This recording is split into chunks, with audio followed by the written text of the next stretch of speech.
편성욱 본부장, 편성욱 대기자 어서 오십시오. 안녕하십니까. 제가 이제 본부장님이라고 부릅니다. 이 스튜디오를 나가면 편성욱 대기자. 예. 그러니까 어떻게 그때는 어땠습니까? 저희 때는 뭐 학교 다니실 무조건 빡빡 깎고 고등학교 때 와서는 조금 스포츠 머리라 그러나요? 조금 짧게. 고등학교 때는 잘라서 그 전에는 길게. 빡빡 미셨어요? 그렇죠. 동그랗게 밀었죠. 예.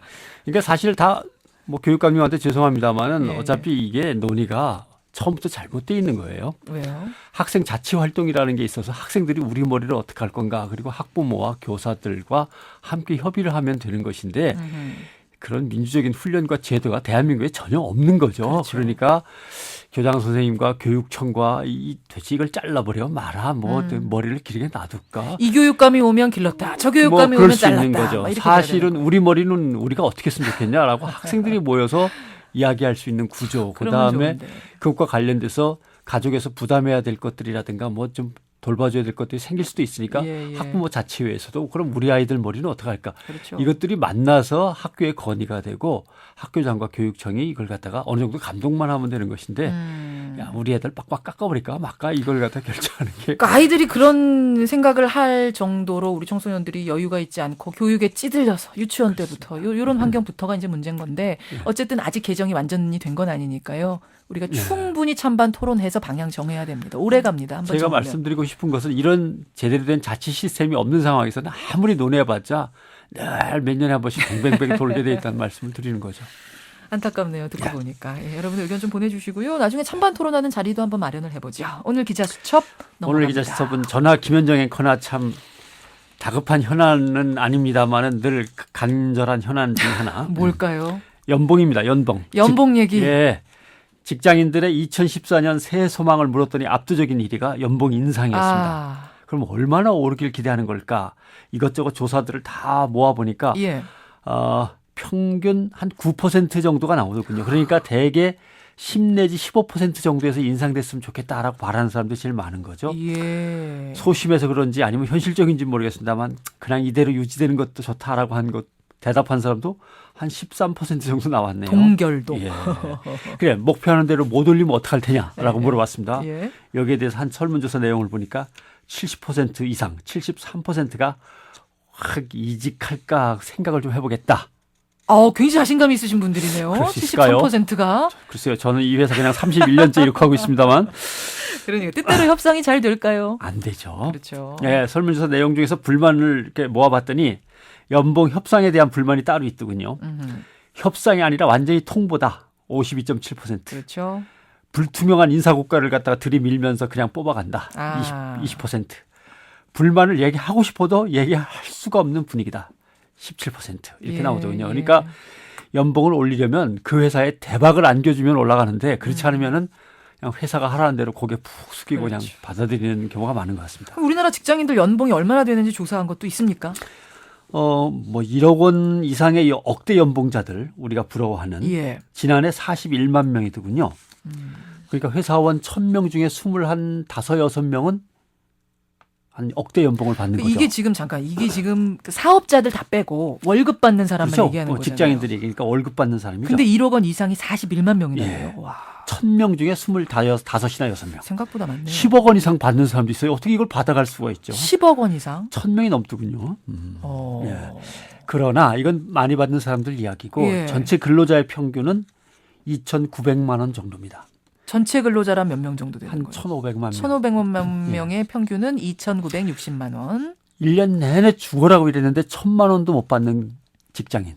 예. 4명 가운데 1명 정도 됐습니다. 그러니까 사실은 억대 연봉, 10억대 연봉 쳐다볼 게 아니라 지금 이 문제를 해결해야 되는 맞아요. 거죠. 예. 그렇죠. 뭐 탄탄한 신랑 신부감으로 꼽히는 공무원들도 초과 근무수당까지 다 합치면 한 5,220만 원 정도 되는데 예. 이것도 고위공직자가 왕창 가져가는 거지 일반 공무원들이 다 그렇죠. 5천만 원 이상 받는다고 아닙니다. 생각하시면 곤란한 거죠. 예, 그래요. 코레일 파업 때도 노조원 연봉이 큰 이슈가 됐었어요. 그렇죠. 철도 노조원들의 연봉을 삼성전자하고 비교해서 크게 화제가 됐는데 예. 삼성전자 평균 연봉이 5,660만 원. 코레일이 6,300만 원이라고 계속 얘기가 됐어요. 그래서 좀 의아했어요. 삼성전자 연봉이 5,660만 원이냐? 코레일이 6,300인데 흔히 한 7,000 넘는다 뭐 이런 얘기들도 들리는 것 같아서요. CBS가 삼성전자보다 조금 좋은 것 같습니다. 그렇게 잘 모르겠습니다. 흔히 삼성전자 하면 7천만 원 그러지 않습니까? 네.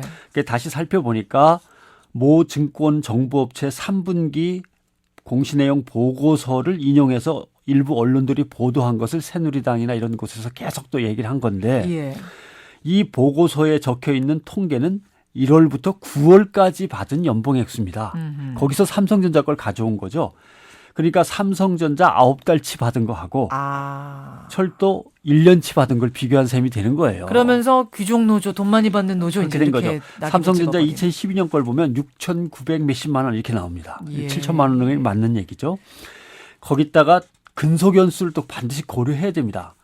예를 들면 직원들을 일찌감치 물갈이해서 퇴직시켜버리는 삼성전자와 오래 근무한 코레일 직원들의 평균 연봉을 따지면 당연히 차이가 날 수도 있고 좁혀질 수도 있는 거죠. 왜냐하면 삼성전자 같으면 평균 근속 연수가 한 10몇 년 된다. 코레일 같으면 한 20년 가까이 된다. 이렇게 되면 완전히 다를 거 아닙니까? 예. 그게 다 따져보니까 코레일은 2012년에 보니까 2,500만 원 받고 처음 입사한 사람이 20년을 갖다 그대로 근무하면 6,500만 원 정도 받아가거든요. 20년? 예. 조선일보가 상당히 부정확하게 자료를 인용해서 코레일을 신이 감춰놓았던 진짜 신의 직장이라고 보도를 했습니다마는 근데 사람들 참 재밌어요. 조선일보 연봉은 얼마나 될까 조사를 해봤습니다. 그랬더니 2011년 기준으로 1인당 평균 연봉이 8,274만 원이더군요. 그래요. 예. 국민의 수신료로 운영되는 KBS도 슬쩍 봤더니 2012년 기준으로 9,270만 원으로 나와 있습니다. 예. 정확한지는 다시 또 따져보겠습니다만 예, 엄청나네요. 그래. 연봉이 직장인의 자존심인데 죽어라 이래도 연봉 오르지 않고 나이 어린 후배 연봉은 나 바짝 쫓아오고 이러면은 사실은 속 상한 거죠. 속상하죠. 예. 근데 어쩔 수 없는 것이 일반적으로 회사가 경기가 어려워서 불황을 겪으면 뭐 일하는 사람들의 임금을 줄일 수밖에 없습니다. 그죠? 그렇죠. 줄인 다음에 나중에 다시 이제 회사를 정상화해 나갈 때 이럴 때 그동안 깎았던 걸 다 다시 올려서 붙여주느냐 그게 아니고 신입사원의 연봉부터 올리면서 좋은 인재를 뽑으려고 애를 쓰죠. 그러니까 연봉 역전 현상이 일어나게 되는 그렇습니다. 거고요. 그러니까 이제 후배가 지금 바싹 쫓아오는 일이 벌어지는 거죠. 예. 연봉 협상 잘하는 비결도 혹시 아세요? 그러면 뭐 제가 많이 올려놓고 있겠죠. 신입사원은 이렇습니다. 회사 입장에서는 저 사람 아직 우리 회사에서 제대로 일을 못하고 배우는 과정에 있다고 생각하거든요. 그러니까 신입사원이 연봉 많이 달라고 팍팍 대들면 찍히는 경우가 되고 대리급은 이제 본격적으로 회사에서 일을 하면서 성과를 내기 시작하는 단계인데 그러나 이 뭔가 자기에게 너무 무리한 요구를 하기보다는 대리급 정도 되면 회사의 연봉 시스템을 익히면서 어떤 걸 준비하면 좋을까 정보를 갖다 파악하고 준비하는 단계가 맞고요. 과장이나 차장급 정도 되면 이제 정말 회사의 핵심이니까 적극적으로 좀 어필해도 적극적으로 됩니까? 나설 수 있죠. 그 대신 자료는 잘 정리를 해야 됩니다. 그래요. 오늘 새해 두 번째 날 우리 직장인들의 관심사 연봉 얘기해봤습니다. 변상욱 대기자 수고하셨습니다. 고맙습니다.